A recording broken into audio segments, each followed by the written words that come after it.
Ati jaalala ta'uu kee ati jaalala ta'uu kee ani beekee amaneera. ani beekee si amaneera. Guyyaa har'aa Guyyaa har'aa waan hundumaa itti dhiisee si duukaa bu'u murteesseera.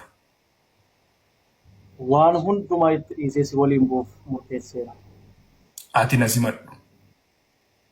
Ati na simadhu. Cubbuu koo hundumaas naaf dhiisi. Cubbuu koo hundumaas naaf dhiisi. Isaan karaa kee irraa kaadhes. Isaan karaa kee irraa kaadhes. Anatti hin lakkaa'in. Anatti hin lakkaa'in. Dhiiga keessa dhangala'e. Dhiiga keessa dhangala'e. Isa dhiisee deeme sanaa Isa dhiisee deeme sana guyyaa har'aa deebi'ee amanachuu koo nan beeksisa. guyyaa har'aa sitti deebi'ee amanachuu koo nan beeksisa. Ani nan amanaa Ani nan amanaa ilma Waaqayyoo akka ati taate. ilma Waaqayyoo akka ati taate. Duutees guyyaa sadaffaatti du'a akka ati kaate. Duutees guyyaa sadaffaatti akka ati du'aa kaate. Deebitees dhuftee warra jiraniif warra du'an irratti akka faraddu. Deebitees dhuftee warra jiraniif warra du'an irratti akka ati firdii kennitu. Nan amana. Nan amana. Mootummaa keettis na yaadadhu. Mootummaa keettis na yaadadhu. Maqaa koos Maqaa koos galmee jireenya bara baraa irratti naaf barreessi. galmee jireenya bara baraa irratti naaf barreessi.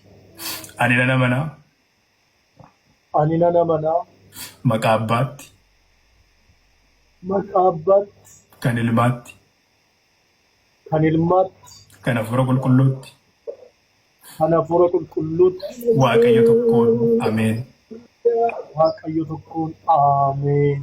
Ameen. Baga nagaan deebiti gara mana abbaa keetiitti ammoo Waaqayyo baga si gargaaree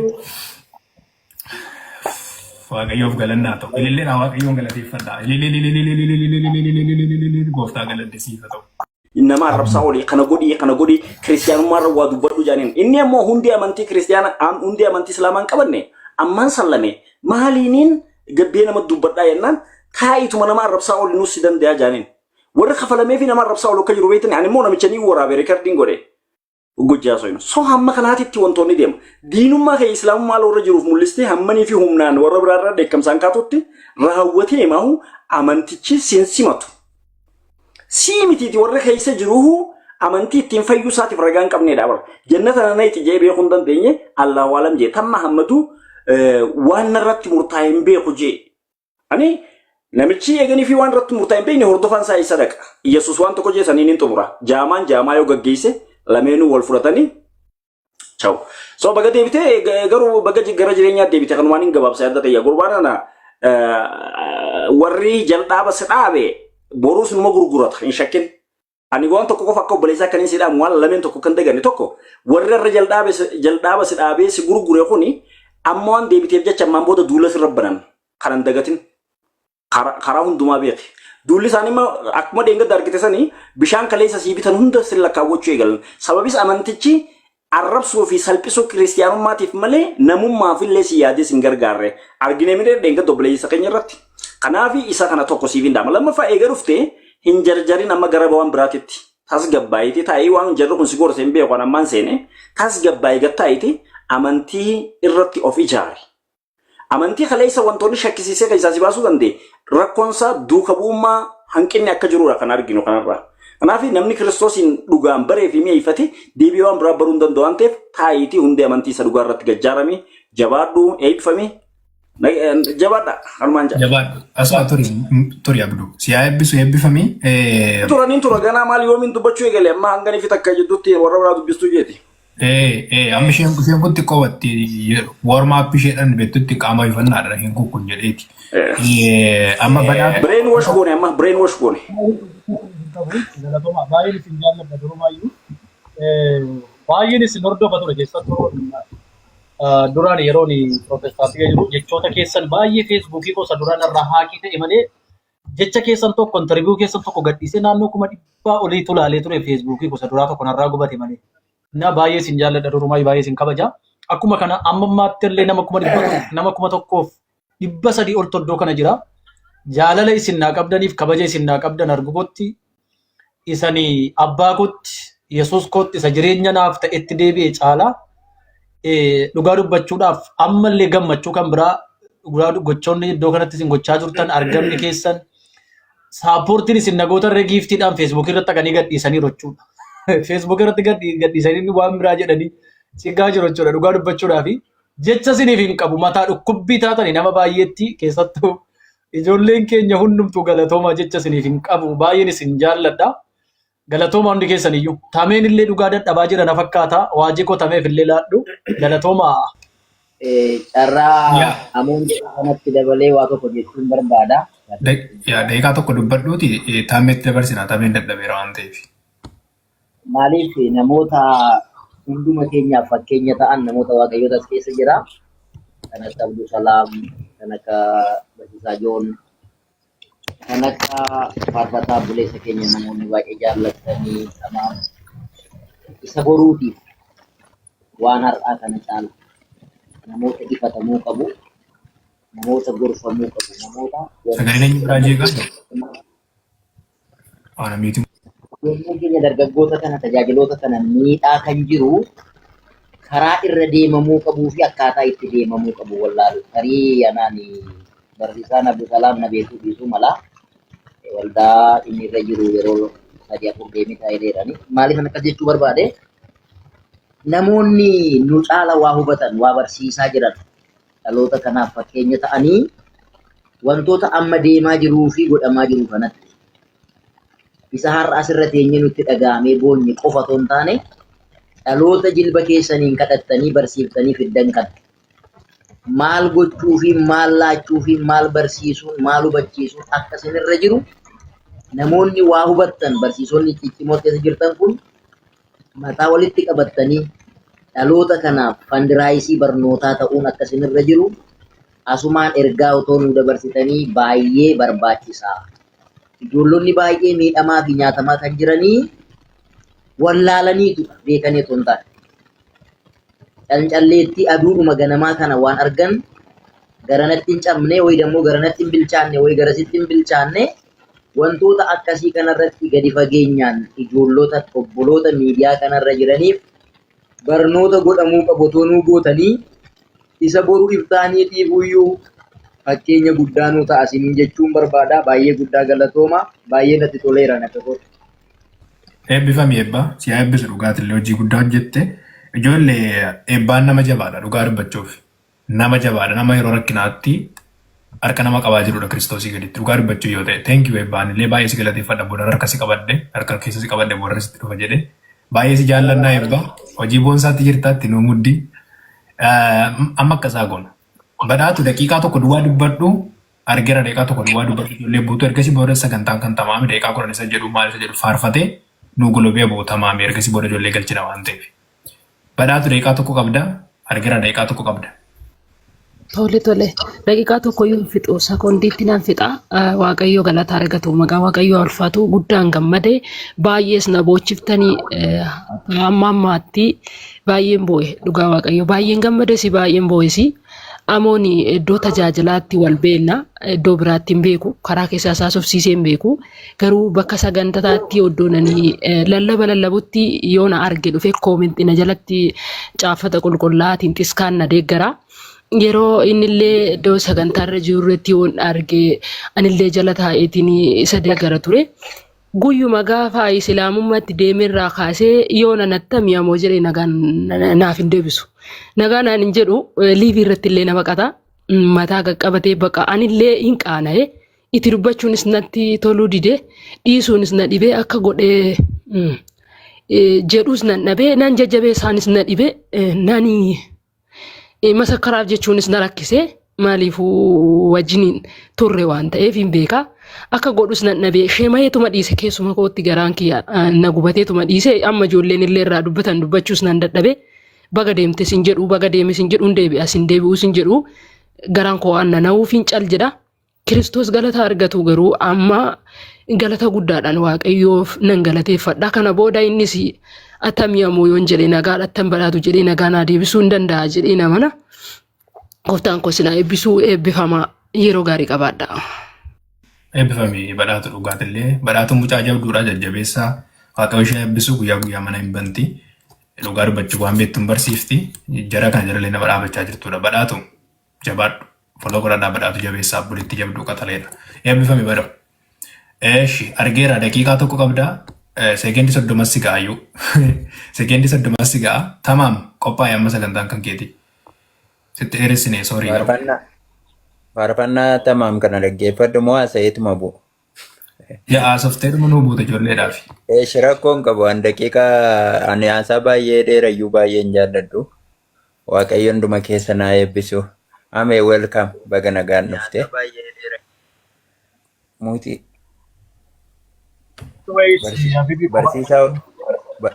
Barsiisaa obsaadhaan itti fakkaata. Baga nagaan dhufte haadhoo keenya. Asitti si arguu keenyaaf guddaa gammanneerra. Ameen deebi'uu namni ameen deebi'uu beeku.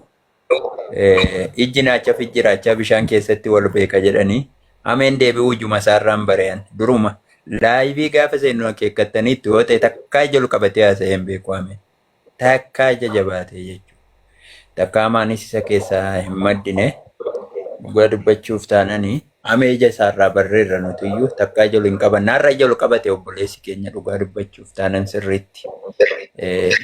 Waan bootaa qaanii gaafa jiraatu namni ija isaa ol qabatee danda'een dubbatu waan ta'eef dhugaa jiru qabatee hin beeku kanumaan hin bare waaqayyo guddaa isinaa eebbisu eebbifamaa wangeelicha sakaleessa lafa keessee deemte inuma dhalootatti lallabda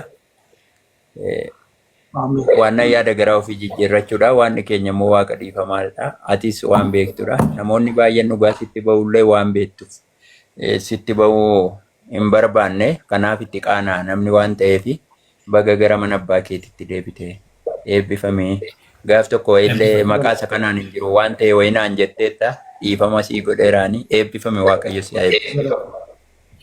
Eebbifamii si eebbisu. Saamee keenya jala teenyee si dhaggeeffannaa itti fufi eebbifame gaaf tokko finfinneetti walitti dhumnee wal dubbifneerra nan beektu malee eebbifama Abdussalaamin naman guddaa jaalladhu barsiisaa joon.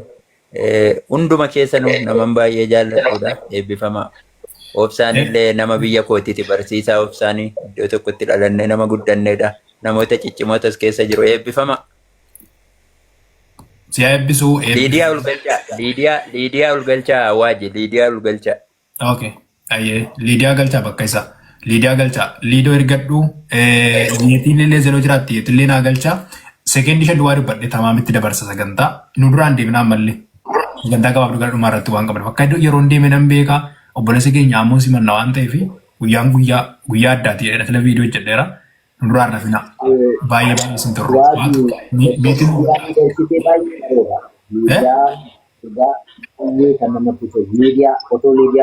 Liidiyaa fidaa xiqqoo dubbattee nuufillee ofiifillee namoota biraatiifillee fakkeenya taate maaliifi waaqnis namnis kan beeku ba'aa guddaa baatee haala hundumaa keessatti waan hundumaa harkatti qabatee kan jiru mucayyoo dhugaa baay'ee ishee galateeffachuu qabna hundi keenya waan beeknu qabna waan ta'eef. Yaa dhugaa keeti waaqayyo si eebbisu. Liidiyaa isheenitti godhara deebi'aati yoo karaa si danda'ame quubnamaa eebbaa akka isheen dhuftu godhaamu karaa si danda'ame quubnamaati Liidiyaan si waamaa jiru jedha Liidiyaa mucaa dhalee sana. Liidoo bakki kun ishee bafee ta'u bakki kun Liidooti.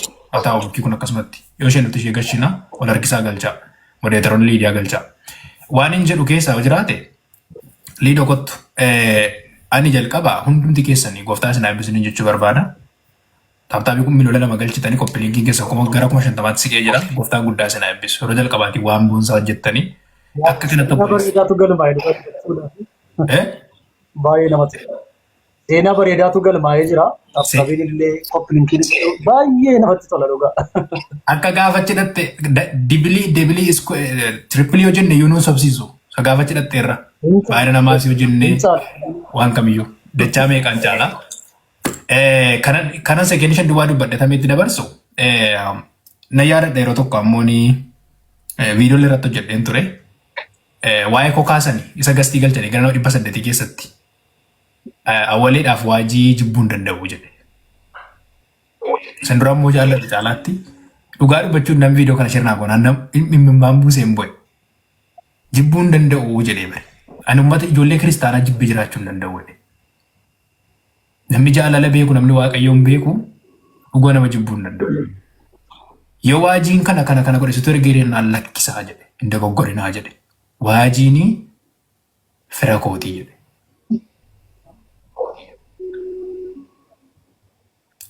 Dhugaa dubbachuun booda irratti dhufe haasaa waan ta'e keessa kootti chaappee gaafa sanaa kaasee waa'ee keeffammoo. Egaa amantoonni ammoo jaallattanii ammoo kallattii hin danda'ameen duulli irratti ka'uu danda'a, lolli namaa irratti ka'uu danda'a, qofummaatti dhufuu danda'a. Garuu wajjin akka jirru kallattii danda'ame hundaan amootti agarsiisuu qaban amantoonni. Beektu waan ammoo yeroo kanatti nurraa barbaadu kadhata kallattii kan jajjabeessu nurraa barbaada duukaa dhaabbachuu qabnaa jechuudha. Kanaadha. Kabraa kan hin jedhu jiraate ammoo isa deebiteef namni yoo sitti wace sitti iyyayyuu namni rifeensa mataa keetii fedha kee malee sirraa fudhachuu qabu danda'u hin jiru kan hin dagatin. Ati qophaa miti. Jalqaba Kiristoos si wajjin jira. Amantoonni si wajjin jira. Ani bagan Yesuusitti amane malee abbaan barbaade tuni waan intini urjii samii kana namni caasu tuni fayyoo hin dantaa sakanaan qabu. Kanaaf rakkoon qabaatina abshira. Sakanaaf ani sodaan qabu waa abbaan barbaade karaa barbaade dhufuu danda'a. Dantaa akkasiin qaba. Inni miidiyaa irraati sobee intini harcaasaa oolu kun immoo lafatti akka miidiyaa kanarraa miti. Kanaaf ol beekna baay'ee isaa duukaa ol beekna waan ta'eef dantaa akkasiin qabaatina. Kan abbaa barbaade taanaan dantaa isheen qabu. Kanaaf rakkoo tokko qabaatina. Ulfaadhaa eebbifame boodatti dhufna ammoo yaada dubbannu barreetu waan qabnuuf tamoo itti fufii yeroo keenya nu madaaliyatis dadhabdeetta waan jettu jedhii faarfannaa wayirra nuu buusi itti ofi nama waaqayyo. Waaqayyo sinaa eebbisu. Ani dhugaa dubbachuuf guyyaa irra baay'ee man gammade baay'ee gammachuun kana caala hin jiru. Egaa waaqayyo namoota baay'ee dukkana keessaa gara jireenyaatti fidaa jira. Namoota baay'ee warra achi deeman utuu hin ta'in achi keessaa waaqayyo nama baay'ee nu boojisiisaa jira. Nama baay'eetu harka kennaa jira.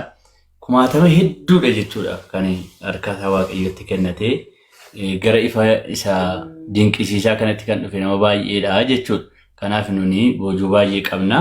Itti dabalee immoo ijoolleen keenya miira aariin haa ta'u waan adda addaan haa ta'u dhiisanii gara duubaatti deebi'anis wanni hamma Yesuus gahu akka hin jirre beekanii mi'aa Yesuus keessa isaaniitti guddaa waan ta'eef deebi'anii gara waaqayyooti harka isaanii kennuu isaaniitti hedduu